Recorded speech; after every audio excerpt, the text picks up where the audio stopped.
Olá, chegamos agora ao nosso módulo sobre amor e egoísmo. Tem sempre uma possibilidade da gente entrar nesses assuntos, das duas uma, né? Ou se é uma coisa absolutamente ineficaz, porque é fraco, é meio bobo, ou uma outra coisa que eu queria fugir, né? Que são os grandes voos intelectuais sobre esse assunto. Um olhar mais profundo, metafísico, um olhar simbólico sobre essas duas realidades. Eu não estou desprezando esses olhares, hein? Eu mesmo, em vários outros cursos, em outros momentos, em outros livros, eu trato deste modo sobre o assunto do amor e do egoísmo. Porque você pode imaginar que amor e egoísmo são duas realidades que a gente conseguiria ficar falando sem parar, de modo profundo, simbólico, amplo, por 1000 vidas. Seria possível dar um curso de 1000 vidas sobre esse assunto. E agora eu vou precisar resumir isso em 30 minutos. Eu vou precisar falar sobre isso para você, de modo que você e eu consigamos sair daqui com o resultado previsto em 30 minutos. Tá? Não é uma pós-graduação sobre o amor. Não é um doutorado sobre o egoísmo. A gente não vai escrever um tratado, não vai investigar desse modo essas duas realidades. A realidade do fechamento, que é o egoísmo, e a realidade da abertura, que é o amor. Esses são os contrapontos e as possibilidades que o ser humano pode realizar, pode se instalar nas suas ações cotidianas. A gente pode ser uma pessoa que tem uma tendência mais comum, mais habitual, a sempre estar fechado. A sempre estar fechado. O que é o olhar egoísta? O que é o olhar egoísta? Olha, o olhar egoísta para o mundo, o olhar egoísta para a realidade, é quando eu estou sempre fechado no meu mundo. E aqui eu queria evocar, queria relembrar um símbolo, uma figura que talvez você tenha visto. Eu não sei se você leu a trilogia do Senhor dos Anéis, eu não sei se você conhece a história do Senhor dos Anéis, ou se você assistiu ao filme do Senhor dos Anéis, mas certamente, se você, mesmo que você que não, nem leu o livro e nem assistiu o filme, você tem uma imagem na cabeça, que é a imagem daquele anel, no final das contas dá nome, inclusive, à obra, né? Tem um anel, e tem um bichinho deformado lá, que fica sempre cultuando o anel, chamando ele de meu precioso. Esse bichinho perde esse anel, e um hobbit o encontra, e vive com ele alguns anos, e depois, claro, toda a aventura começa, e talvez você comece a lembrar melhor. Vamos falar do filme, talvez você comece a lembrar melhor do filme. Né? Comece a lembrar melhor do filme, e lembra, fala, olha, tem lá aquele personagem do Eli Haoud, daquele atorzinho bom, que eu gosto, né? Ele tinha um anel, ele foi lá com o anel, montou uma sociedade em torno daquele anel, e todo o interesse era chegar a destruir esse anel. Esse anel, ele foi confeccionado para controlar todos os outros anéis. Assim, é um anel para todos governar. Essa que é a ideia. Fala, olha, esse anel, o detentor desse anel, teria o poder. Teria o poder. Falou, qual o poder? Porque o que a gente vê é destruição, catástrofe, trevas, a vida morrendo, as árvores secando, as esperanças indo embora, os elfos sendo expulsos. Aquele Sméagol, aquele bichinho, entre aspas, que ficou com o anel durante muito tempo, olha para a cara dele, busca aí no Google agora, põe a imagem do Sméagol aqui para o pessoal ver. Põe aí, pronto, está aqui, ó. Olha isso, olha isso. Não, que isso? Né? É isso que aconteceu com esse sujeito. Porque era o portador do tal do anel. Falou, o que é o anel, Ítalo? O anel, se você parar para pensar, ele é um símbolo, desde sempre, é um símbolo de fechamento, de controle, é um círculo pequeno e fechado. É um círculo pequeno e fechado. É um mundo criado, um mundinho criado, para que você caminhe só ali dentro das regras desse mundinho. Fala, isso é o símbolo do egoísmo. O egoísmo é um universo que se cria interiormente e nos deforma, nos priva, nos tira a capacidade de instalação real nesse mundo e vai fazendo com que a gente tenha uma vida triste, sempre fechada, sempre esperando algo, esperando receber, esperando receber, esperando receber. Meu. O egoísta, ele sempre caminha desse jeito, nessa chave. Essa é a tônica da vida do egoísta. E existe um outro símbolo, muito semelhante ao anel, sob certo aspecto, que você lembra também. E é por isso que ele está lá. Sempre que a gente vê os contos de fada, as histórias infantis, ou até o Hollywood, enfim, as grandes produtoras estão filmando contos de fada também. Acho ótimo, acho excelente. A gente vai ver que a bruxa, ela sempre vem com alguns elementos, né? A bruxa, ela vem com a verruga no nariz, nem sempre, porque às vezes tem umas bruxas bem bonitas, mas com a vassoura e com, talvez, o símbolo mais tradicionalmente associado às bruxas, o caldeirão da bruxa. Se você parar para pensar, o caldeirão também é um universo criado por ela. É um universo fechado, circular, fechado, no qual ela coloca seus ingredientes e manipula o mundo lá fora. Tem a ilusão de manipular o mundo lá fora, não é isso? Asa de morcego, barbatana de tubarão, bigode de rato, aí faz lá uma poção mágica e alguma coisa acontece.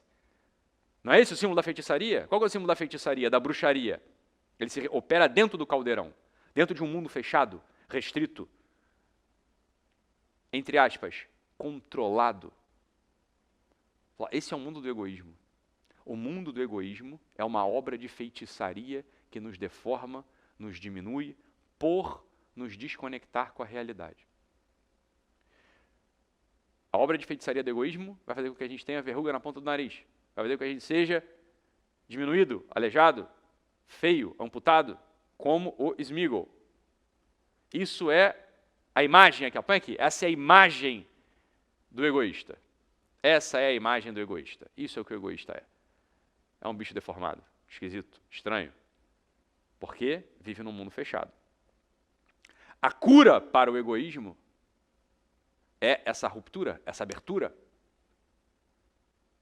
Qual que é toda a intenção da Sociedade do Anel? Qual que é toda a intenção daqueles hobbits e daqueles que se reúnem? Quebrar o anel, abrir o anel. Plec, abertura. Quebra, abertura. Abertura para o quê? Para a realidade. Abertura para a realidade. Para isso que está aqui, ó, do nosso lado. Pessoa, gente. Outros interesses, outras vidas, outras demandas, expectativas, e não só as nossas. Puf, explode de tanto botar coisa para dentro. Então, tinha uma história que contavam, que se você, dessas coisas que não se deve fazer, né? E que quem é criado em apartamento nunca vai ter acesso, né? Mas tinha uma história que contava que era o seguinte: se pegasse um sapo e botasse um cigarro na boca do sapo, vocês já ouviram essa história? Se botasse um cigarro na boca do sapo, o sapo só puxava para dentro a fumaça. E o sapo não consegue botar para fora a fumaça, não consegue botar para dentro. E o sapo inchando, puf, até estourar. Até estourar. Essa é a figura do egoísmo. Essa é a figura. Isso aqui é o egoísmo. Eu nunca tentei botar um cigarro na boca do sapo. Não por falta de interesse, mas porque eu não tinha acesso a cigarro na época. Então, pronto. Né? Nunca botei cigarro na boca do sapo. Mas tinha essa história, rodava essa história. Lá onde eu passei minha infância. Passei minha infância num lugar que era um lugar assim de, né, pé no chão, árvore, enfim, tinha sapo.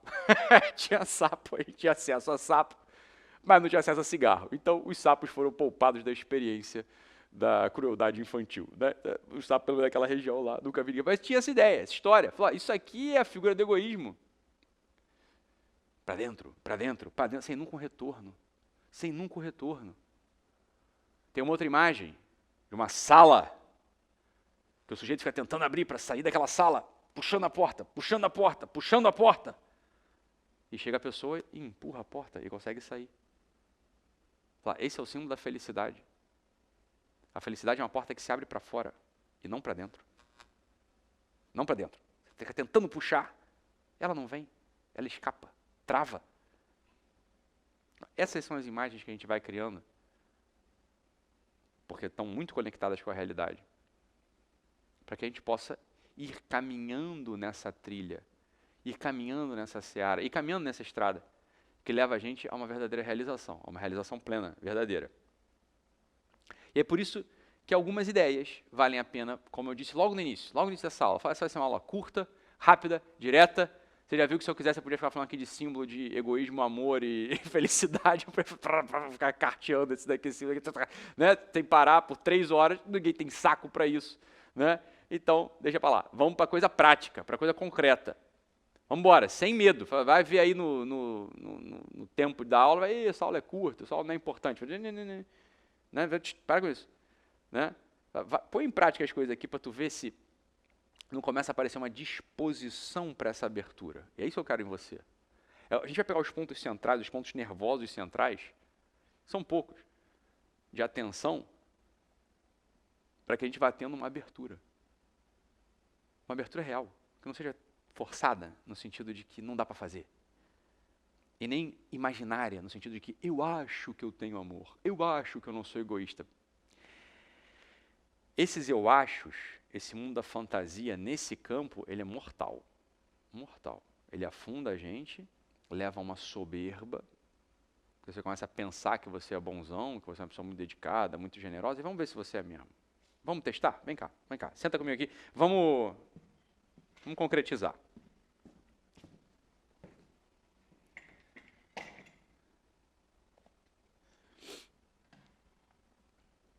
Primeiro ponto. Antes de sentar, já vamos logo falar. Primeiríssimo ponto. Para a gente matar o egoísmo e se exercitar nessa abertura. Nessa abertura. Qual que é a primeira ideia aqui? Bem, a primeira ideia aqui é a seguinte. É muito difícil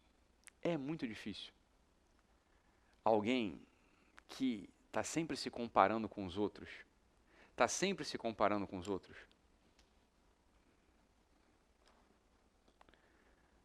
conseguir se exercitar nessa abertura chamada amor e não acabar se tornando uma pessoa muito fechada em si. O que é uma pessoa que sempre se compara com os outros? O que é um invejoso? Não, o que é um invejoso? O invejoso é aquela pessoa, preste atenção se não é assim, observa o movimento interior. O que sempre se compara com os outros, ou invejoso, é aquele que sempre se tem no centro do mundo. Eu sou o ponto de comparação com todo o resto. Esse é o invejoso. O invejoso é aquele sujeito que se põe no centro do mundo para tudo. Para tudo, ele é o centro do mundo.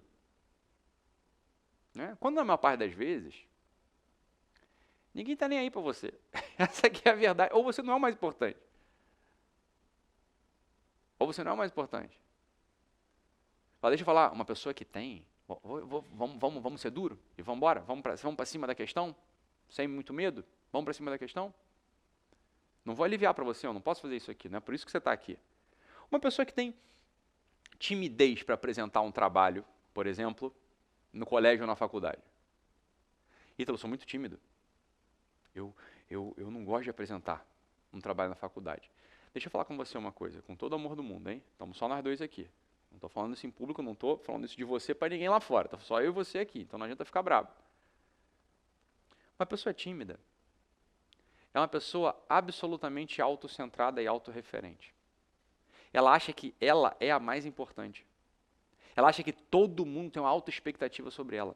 Ela acha que aquilo que ela falou, que ela deixou de falar, vai poder mudar a vida dos outros. Ela está sempre se comparando, colocando ela no centro de tudo. Por que uma pessoa não apresenta um trabalho no colégio ou na faculdade? Por timidez. Por que ela faz isso? Sabe por quê? Porque ela, no fundo, ela é a mais soberba do grupo.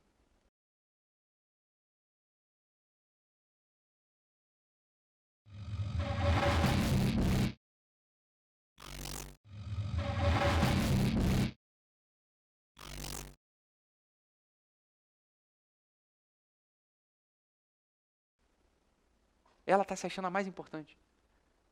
Eu entregaria os tesouros, mas como eu não consigo, Né? Será que eu não vou falar bem? Será que eu não domino esse assunto? O que o professor vai achar de mim? O que a minha amiga lá da frente vai achar de mim? Falou, ninguém vai achar nada, as pessoas já sabem o que você é.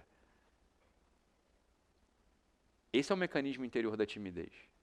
O mecanismo interior da timidez, ele revela uma inveja e um sistema de comparação muito agudo, muito presente.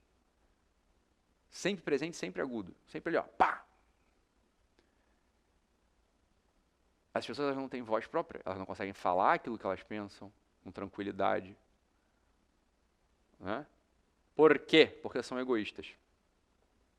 Parece que é o contrário, né? Mas são egoístas, estão sempre fechadas em si, fechadas no seu mundo, fechadas nos seus interesses, fechadas nas suas ideias, fechadas na sua percepção, sua. É um sapo fumando. Falar isso que a gente acaba se tornando. Falar, se a pessoa consegue fazer um único movimento, uma mudança, do seguinte, olha, por que eu tenho que apresentar esse trabalho aqui? Das duas, uma. Ou para ensinar para os outros, que vão precisar aprender aquilo para fazer a prova, ou para os meus amigos do meu time, do meu grupo, tirarem nota boa. É por isso que eu apresento esse trabalho, não é por nada além disso. Na boa. Trabalho que você apresentou sobre acidentes geográficos na 4ª série da Feira de Ciências. Porque quem que foi edificado intelectualmente por aquela palhaçada que você falou lá? Você era criança. Aquilo não serve para nada. Aquilo só serve para os teus amigos tirar nota boa. E para você, sei lá, agradar teu pai e tua mãe que vai te ver na Feira de Ciências. É para isso que serve. Não precisa se preocupar com o que você está falando. Ninguém leva a sério aquilo. É simples assim. Aí, mas e se eu não souber o que eu tenho que falar? Oh, mesmo você ter estudado, você não vai saber, porque você é só uma criança. Você não serve para entender. Você não é o Einstein. Que de fato a sua teoria está fazendo com que foguete vá ser arremessado na Lua, em outra dimensão, está fazendo satélite, fazendo micro-ondas, fazendo coisas tecnológicas que de fato importam para o avanço da humanidade. Não. É uma coisa acadêmica só. Serve para quê? Para você tirar uma nota boa. É só para isso que serve, entendeu? Então você vai lá e se apresenta, pronto. O professor ele vai ter uma grande benevolência. O professor é outro tímido, outro invejoso, outro sujeito que se compara, então ele vai fazer, pelo menos ela teve coragem. Vai tirar uma nota boa, vai por mim. Vai por mim. É sempre assim que funciona. Né? Você se preparou, você estudou, você vai ficar um pouco tímido, mas você começa a falar as coisinhas ali que tem alguma coisa a ver, pronto. Se dá muita importância, está sendo muito importante. Fala, isso é só um trabalhinho, isso é só um trabalhinho na faculdade. Não tem nada demais. É um trabalhinho, você está entendendo? Eu lembro de uma sessão acadêmica que eu apresentei, já estava formado, inclusive, mas na época da residência. Sessão acadêmica era um negócio que o pessoal, nossa, fica tudo em polvorosa. Eu entendi aquilo, falei que não serve para nada esse negócio. Tá entendendo? Assim, você vai lá, prepara do melhor modo, escreve, prepara do melhor modo e apresenta. Fala, pronto, é só o que pode acontecer. Se alguém te perguntar uma coisa que você não sabe responder, você fala, não sei. Se alguém te perguntar uma coisa que você sabe responder, você responde. Pronto, acabou. Não serve para nada aquilo. Serve só para cumprir uma tabela. Aquilo ali é o cronograma acadêmico do instituto. Você tem que cumprir aquilo, alguém tem que apresentar. Pronto. Agora, é claro, a pessoa que fica muito preocupada com aquilo, ela não percebeu, mas ela tem um sistema de comparação muito ativo. Ela está sempre se comparando e julgando, portanto, todo mundo. Se você tem de 13 a 18 anos, não se surpreenda. Isso é o normal na tua vida, porque você ainda é um ser autocentrado. A criança ela é absolutamente autocentrada. E na transição da infância para a vida adulta, uma das coisas que marca a transição, e por isso que eu ponho essa aula aqui no meio, porque ela é muito importante, uma das coisas que marca a transição do amadurecimento é essa capacidade de ser menos autocentrado. Essa capacidade de entender que existe do lado de fora um outro coração, uma outra alma, uma outra pessoa, o Deus mesmo, a tua família, a sociedade, a pátria, que tem interesses próprios que às vezes são muito superiores aos seus. E, portanto, a gente vai se comportar diante daqueles interesses. E não dos interiores, porque são ridículos, são pequenos, são diminutos. Se eu te choco ao declarar isso, entenda, você ainda é imaturo. Porque isto é o diagnóstico da imaturidade. O diagnóstico da imaturidade é o quanto eu não percebi que do lado de fora existe um mundo. O quanto eu acho que existe só o meu mundo, meus desejos, meus interesses. Aí começa a vir aquela confusaiada mental. Ítalo, mas o amor próprio, mas disse que eu tenho que se amar primeiro, mas aí como é que eu vou se auto-perdoar? Fala, cacete, você está fazendo uma confusão do diabo, ninguém está falando disso. Essa é uma confusão dos infernos, você está entendendo? Para de pensar nessas coisas. Você começa a pensar nisso, entende? É só fuga para você não amadurecer. Depois a gente trata desses assuntos. Amor próprio. Para você poder ter amor próprio, você precisa ter alguma coisa que você possa amar. Ninguém pode amar uma coisa que seja nula, seja insignificante, seja desprezível. Como é que você vai ter amor próprio antes de você, de fato, ter construído uma personalidade que serve, que presta, que é útil? Bem, aí você vai ter algum amor próprio, mas nesse momento no qual o amor próprio pode aparecer, ele já é maximamente desinteressante para você. Muito desinteressante, você já está amando outras coisas, que são superiores a você. Você já reparou isso? E isso tem um amor próprio aqui, mas também, bem, vamos embora, vamos continuar tocando a vida aqui. O amor próprio ele só é assunto de interesse para aquela pessoa que não tem nada mesmo. Não tem nada. Ela fala, eu não consigo me amar. Eu falei, mas é claro, né? Cá entre nós. Mas aí também, né? Não precisa ser um gênio para perceber que você não consegue amar uma pessoa que não serve para nada. Você tem pena, você despreza, você ajuda. Mas amar mesmo é outra coisa. Né? Esse amor próprio do qual as pessoas falam, é difícil você ter antes de você, de fato, construir alguma coisa que preste. Né? Aí talvez para amar os outros eu tenho que se amar primeiro. Eu falei, ao contrário. É 100% o contrário. Assim, é rigorosamente o inverso. Você só pode se amar quando você se torna uma pessoa digna. E o que é uma pessoa digna? Uma pessoa que serve. Para servir, você tem que amar o outro primeiro. Também é claro que uma das fontes de neurose moderna no nosso tempo é essa ideia maluca que enfiaram na cabeça de vocês. Vocês também jamais se questionaram sobre isso. Eu tenho que se amar antes, se sigo o próprio, do que os outros. Eu falei, eita ferro. Mas isso ainda tem pé nem cabeça. Isso é uma frase bonita. Uma frase bonita para o teu egoísmo, para a tua imaturidade. Na prática, isso não significa nada, isso te leva para o buraco. Olha para a sociedade. 40% das pessoas ansiosas e com depressão. Todo mundo sem sentido da vida. Suicídio uma epidemia. E aí começa a olhar essas ideias que apareceram na cabeça de todo mundo, que jamais foram questionadas. Fala, jamais no nosso tempo, né? Pelo amor de Deus. Pelo amor de Deus. É claro que a sensação de vazio vai ser total. A felicidade é uma porta que sai para fora e não para dentro. Então, o primeiro exercício aqui, primeiro ponto. Lista das comparações, bicho. Lista das comparações. Você tem que comparar. Você tem que analisar o que você compara. Eu estou me comparando toda hora, me comparando com aquela menina que é mais bonita, com aquele cara que é mais forte. Eu estou me comparando com aquela outra ali que é mais inteligente, com aquele outro ali que é mais engraçado. Eu estou me comparando com aquele outro ali que tem religião, com aquele outro ali que tem uma família boa. Estou me comparando com aquela ali que já viajou o mundo inteiro. É um jeito de viver. O outro jeito é olhar para a beleza, olhar para a força, olhar para a inteligência, olhar para a viagem e gostar dessas coisas em si.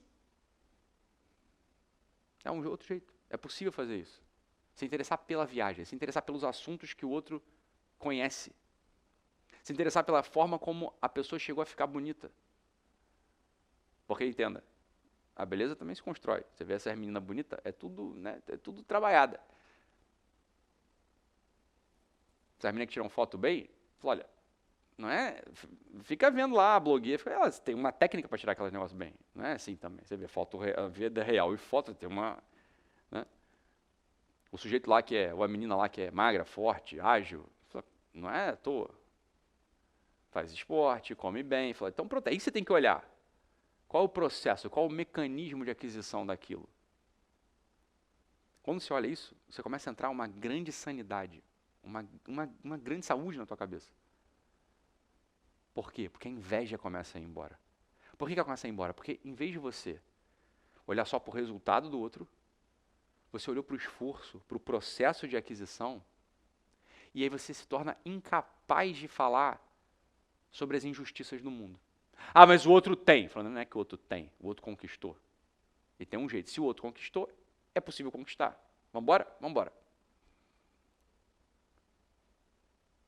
Assim a gente vai matando, esse processo da inveja vai morrendo. A gente vai tendo uma clareza sobre isso.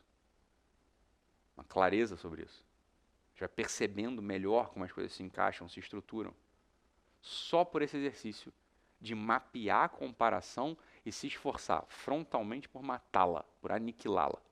Como é que a gente aniquila a comparação? Como é que a gente mata a comparação? Contando a história das nossas comparações. Com quem que eu estou me comparando? Quem que eu invejo? E quem que é essa pessoa? ela é o esforço dela para conquistar aquilo. Ela é um nome, ela é um centro. Ela é algo que nunca acaba. Fala, pô, então pronto, você começa até a amar aquela pessoa que você tinha inveja antes. Esse é o processo. Esse é o processo. Coisas mais práticas ainda. Aqui, ó, tá, botei aqui. Coisas mais práticas ainda. Um certo hábito. A segunda coisa. Um hábito que você pode conquistar se você é competidor, se você é atleta, se você faz atividade física. Né? Sempre que aparece um cenário de disputa, seja disputa real, vital, né? Mas sobretudo a disputa falsa, né? A disputa controlada dentro de quadras, de ginásios, de dojos, né? de raias de natação. Sempre que aparece uma disputa que é controlada, um competidor está competindo contigo na natação, no futebol, na dança, no, sei lá, na coisa que você faz aí. Ah, então eu não faço nada. Deve fazer, né? A gente vai falar daqui para frente, mas tem que entrar em alguma coisa dessa, porque cuidar do corpo é super importante, mas é outra história. Ganhar um certo hábito, um hábito, de sempre cumprimentar a pessoa ao final. Cumprimentar o seu competidor. Não é parabenizar porque ele me ganhou, falar parabéns pela vitória. Não, ninguém gosta de perder, tá maluco? Esse negócio, o importante é competir, o importante é vencer. Hein? O importante é vencer, o importante é competir, você tá maluco? O importante é vencer. E tem que entrar no campo para vencer. Ah, então e se eu perder? Eu falo, bem, se você perder, você perdeu, você concorda? É simples assim, se você perder, você é perdedor. Ué.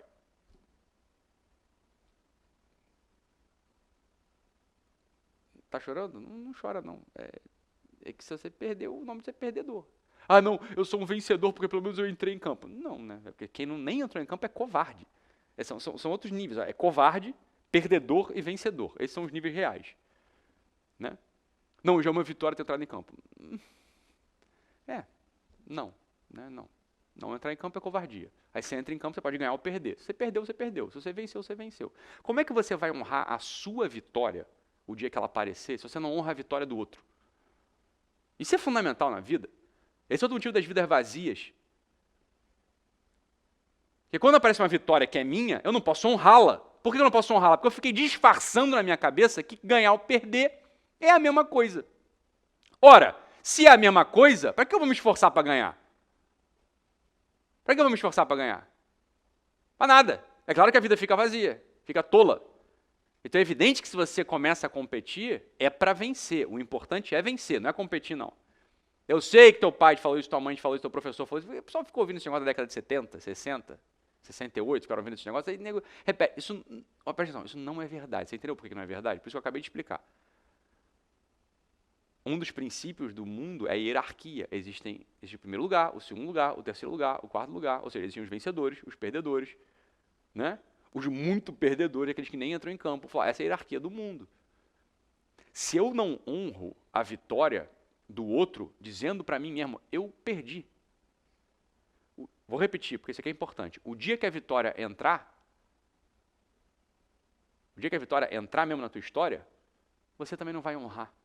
Você não vai poder honrá-la. Você não vai reconhecer que aquilo é um valor. Por quê? Porque você sempre a desprezou. Você sempre desprezou por quê? Porque você era um medíocre. O desprezo à vitória não é virtude nesse caso. Não é virtude nesse caso. É vício. É o vício da mediocridade. Tá ou não?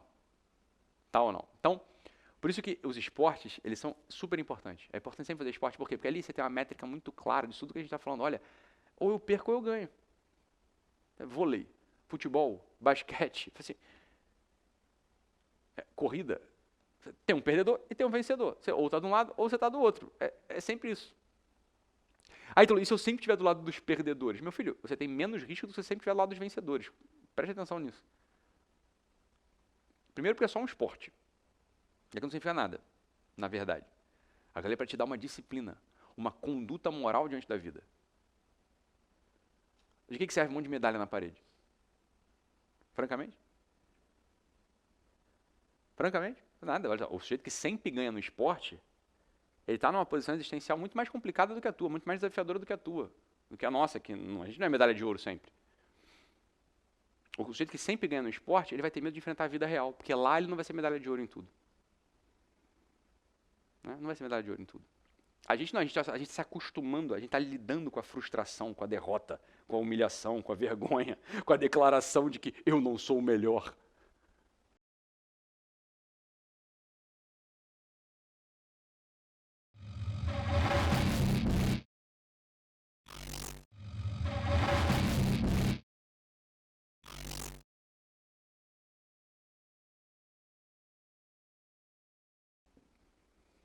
Ai, filho, você é o melhor sim, mamãe te ama. Fala, até por isso que a tua mãe tem que falar pra você, cara. Tu tá acreditando, por que tu acredita nisso? E tu não acredita quando ela manda tu dormir cedo para jogar videogame e para de fumar maconha? Ah, porra! É. Não, não é melhor nada. Tua mãe fala isso porque é mãe. É. Melhor, tá brincando? Porra, melhor. Se fosse melhor, tu tava na Olimpíada, porra, em todos os esportes, não só naquele. É o melhor. O Michael Phelps da natação, ele é o melhor. É melhor ali, em basquete, coitado, deve ser uma mão de alface do cacete, sei lá. É só esporte, porra, entendeu? É só serve para te dar disciplina moral, diante da derrota, sobretudo. Muito mais que diante da vitória. Começou a ganhar muito no esporte, muda, meu filho. Já não está funcionando para você. Eu sou o 01 em esqui aquático. Eu faço slalom, vou para um lado e para o outro. Que legal, agora então muda, vai para o basquete. Está ganhando sempre, já não tem, se você está ganhando sempre, o esporte já não tem mais utilidade para você. Entenda isso, não tem mais utilidade para você. E por isso as lutas são ótimas, porque na luta você nunca ganha sempre. Tem sempre um cara que é mais forte, mais rápido, mais bruto, né? Mais irritado, que vai te dar um supapo. Sempre alguém aparece na academia, eu sou gostoso. E é excelente, eu sou gostosão, ganho todo mundo. Aí vem um convidado de fora. Então tu toma ali uma surra. Falei, porra, que beleza. O esporte cumprindo a função dele. Te ensinar a lutar, te ensinar a lidar com a tua frustração, com a derrota. Isso é uma maravilha. Isso é uma abertura muito grande porque que é a vida. Uma abertura maravilhosa. E você continua ali lutando com o espírito esportivo. O espírito esportivo, isso é o espírito esportivo. Recomeçar. Caiu, levanta. Não há nenhum homem que nunca tenha caído. Não há uma história de vitórias sucessivas. Não há. A história do homem sobre essa terra é luta. É um cair e recomeçar. É um perder e recomeçar. É um cair e levantar. Isso é a história do homem sobre essa terra. É a minha e a tua. E essa é a história do amor. É a história que vai fazendo a gente sempre progredir. Mas como é que a gente vai ganhando essa sensibilidade na prática? Falar, eu já dei aqui as ideias do esporte, que são fundamentais. E ali dentro, sempre cumprimentar o competidor. Quando você ganha ou quando você perde. Ter esse hábito de cumprimentar. Ter esse hábito de cumprimentar. De agradecer pela oportunidade da disputa. A coisa começa a ficar real. Isso vai te dando uma abertura.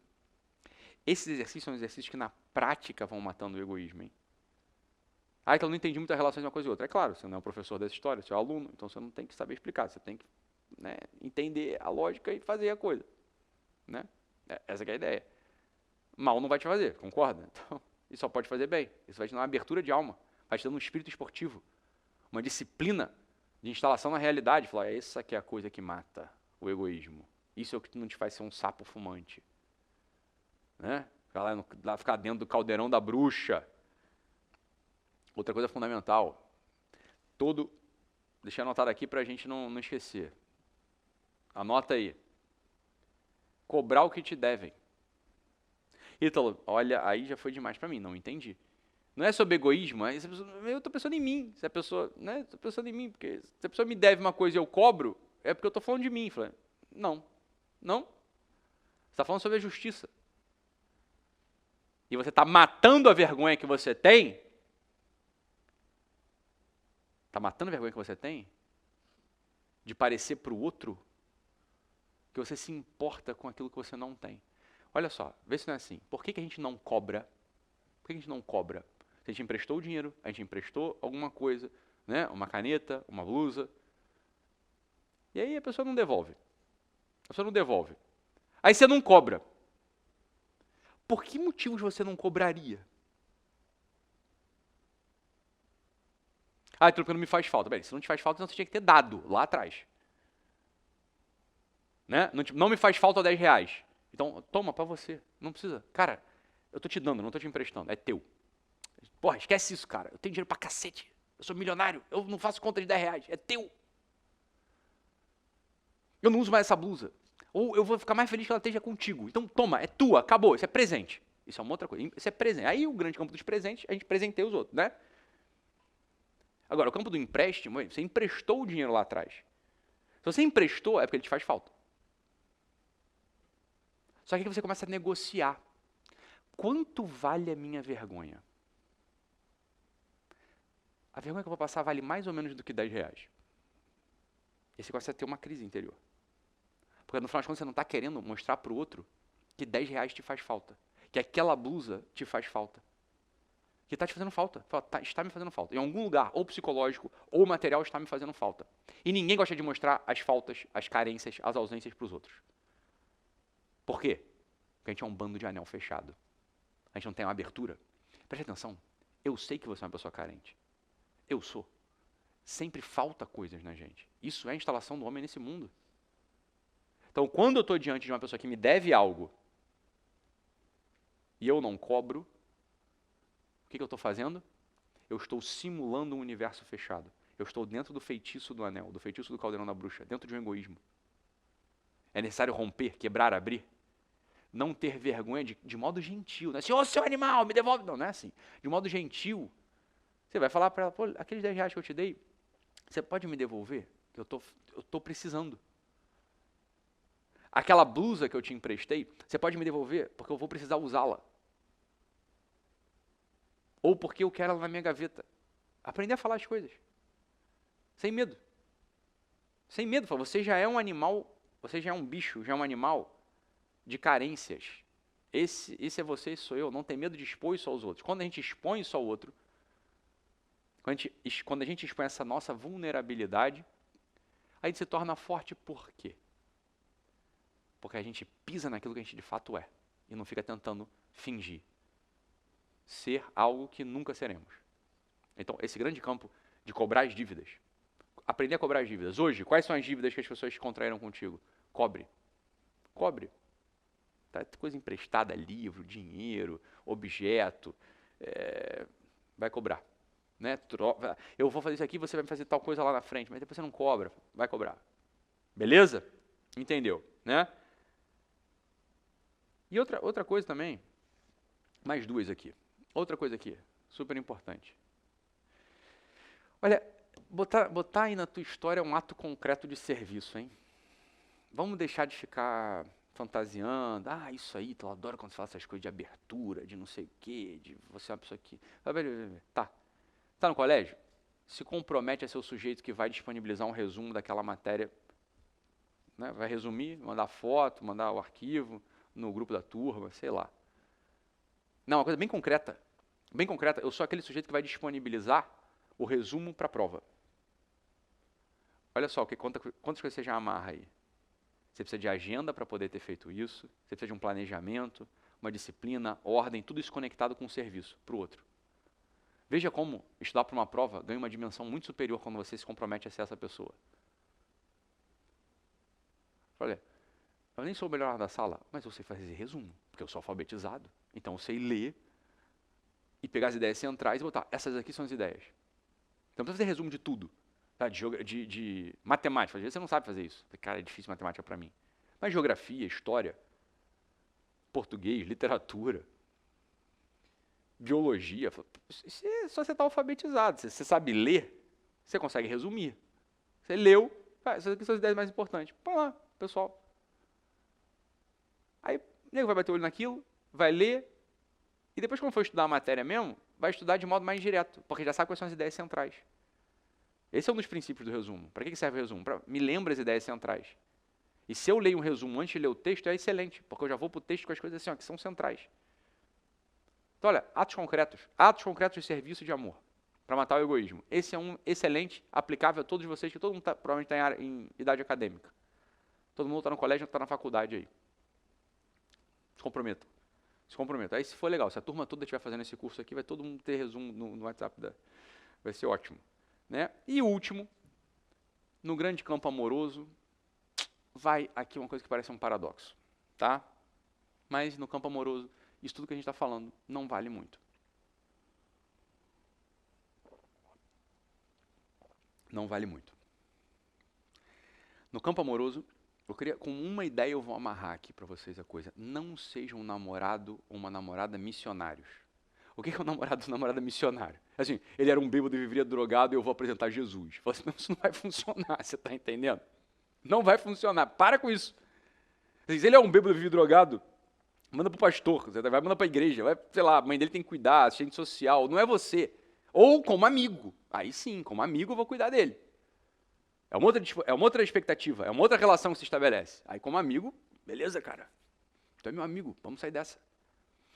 Agora, envolver-se afetivamente, começar a namorar alguém para resgatá-lo de um estado de carência profunda, grave, vai levar os dois pro fundo do poço. Porque o relacionamento se estabelece com duas carências. Os dois estão em falta, concorda ou não? Não, Ítalo. Isso é ridículo que você está falando, porque eu sou um inteiro, eu não sou uma metade. O relacionamento são dois inteiros, e não dois metades. Meu filho, é mais ou menos. Porque se você é um inteiro mesmo, tu não precisa de ninguém. Para que eu vou me juntar com alguém se eu sou um inteiro? Eu falei, não, eu só me junto com alguém porque me falta algo. Me falta o amor, o olhar, o projeto junto dela. E aí eu me junto com alguém. Se eu sou autossuficiente, eu não preciso de nada, então não namore. Pra que tu vai arranjar sarna pra se coçar, porra? Fica na tua, arranja um monte de amigo e vai ter outro tipo de vida. Ou você vai declarar o seguinte, fala, cara, não é que eu sou autossuficiente, eu sou medroso. Eu tô com medo de expor essa carência que eu tenho aqui dentro do meu peito, do tamanho do mundo. Eu preciso de alguém que me ame. E eu preciso amar alguém. Ah, isso é normal. Isso é normal. Quando você encontra uma mulher que você se apaixona, ou um cara que você se apaixona, eu nunca me apaixonei por um cara, mas quando você encontra uma mulher que você se apaixona, né? Você nota que tem um buraco no teu... Abre um negócio. Aí você chama de saudade, tem um monte de coisa que aparece junto ali. Olha que maravilha. O aparecimento daquela pessoa na tua vida está te revelando aquilo que você de fato é. Um pedaço pela metade, que precisa da graça de Deus, do amor dos homens e da disposição habitual. É isso que a gente é. Só quem é um inteiro é o próprio Deus. A gente é tudo pelo meio. Tudo meio... É a própria definição, né? É o que a gente é. Claro que a gente não é um inteiro. Se fosse um inteiro, meu filho, tua mãe não precisava te alimentar quando você era um bebezinho. Você já vinha pronto. Mas não, você precisa de alimento, você precisa de inteligência, você precisa de um monte de coisa, de educação. Aí a coisa começa a acontecer para você. Então, no namoro, tem que haver mais ou menos uma compatibilidade de carências. Quando existe uma incompatibilidade muito abissal de carências, é um dos motivos para não começar a namorar. Isso é assim, um dos impedimentos. Não é para ser meu namorado, não é para ser minha namorada. Um dos dois tem uma carência muito acentuada em relação a você. Depois, de repente, ele arranja alguém que tenha igual, entendeu? Aí funciona. Mas em relação a você, se tem uma carência muito acentuada, ou se você tem uma carência muito acentuada em relação a ele ou a ela, esse é um motivo para não namorar, não começar o namoro e terminar o namoro. Porque um dos dois se botou num papel de assistente social ou de pai e mãe. Isso não é papel de namorado e namorada. Isso não é egoísmo. Egoísmo seria o contrário. Egoísmo é estabelecer uma relação assim, porque você vai estar sempre cobrando do outro algo que ele não pode te dar. Ou você vai estar sempre tentando dar algo que ele não pode receber. Isso é injusto para os dois lados. Isso é injusto para os dois lados. O amor humano, esse estabelecimento do amor humano, dos relacionamentos, eles precisam ser justos. Tem que ter uma coerência. Não pode haver um descompasso muito grande entre as carências. Senão não funciona. Não funciona por quê? Porque é injusto. Vai se estabelecer uma outra relação que vai levar os dois ao sofrimento. Então, se você gosta muito de uma pessoa que tem uma posição muito diferente da tua em termos de carência, torne-se amigo dela. Torne-se amigo dele. Essa amizade, inclusive, no tempo pode até se transformar em namoro. Se essas carências forem equiparadas. Mas lá, não agora. Se não vai ser, isso eu atendi. Olha, assim, um desfile de carros alegóricos de sofrimento ali. Uma passarela. Sempre que o namoro se estabelece nessa relação, desse modo, olha, é sofrimento para tudo que é lado. É agressão, é abuso, é dos dois lados, tristeza, confusão, né? Sempre isso.